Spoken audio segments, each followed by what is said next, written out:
Hello everyone, મારું નામ છે ડૉક્ટર કૌશિક પટેલ. હું રોબોટિક જોઈન્ટ રિપ્લેસમેન્ટ સર્જન છું.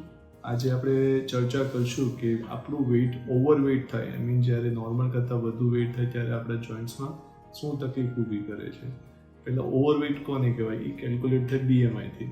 બીએમઆઈનો ગ્રાફ આવે છે જેના થકી તમને ખ્યાલ આવે કે તમે ઓવરવેઇટ છો કે ઓબેસ છો કે અંડરવેઇટ છો.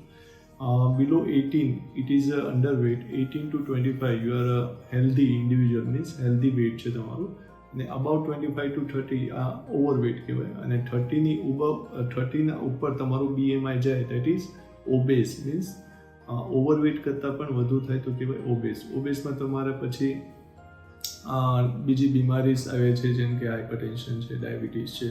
તમારા જોઈન્ટ્સમાં પણ ખાસી તકલીફ પડે છે. જોઈન્ટ્સમાં કેવી રીતના તકલીફ પડે?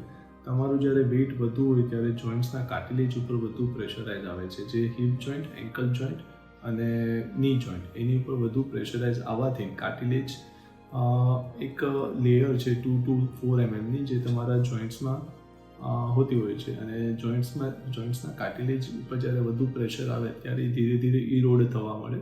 ઇરોડ થાય એટલે તમારું કાર્ટિલેજ ઇરોડ થયા પછી તમારું બોન એક્સપોઝ થઈ જાય, અને બોન એક્સપોઝ થયા પછી તમારું ઘૂંટણ અથવા એન્કલ અથવા હિપમાં પેઇન ચાલુ થઈ જાય.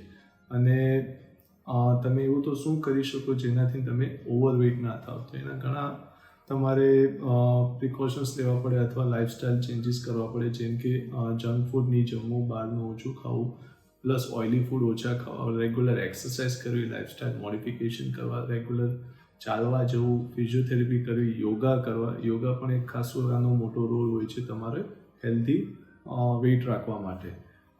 એટલું કરશો તો તમારું વેઇટ મેન્ટેન રહેશે, અને વેઇટ મેન્ટેન રહેશે તો તમારા જોઈન્ટના દુખાવા ખાસા ઓછા થશે. Thank you.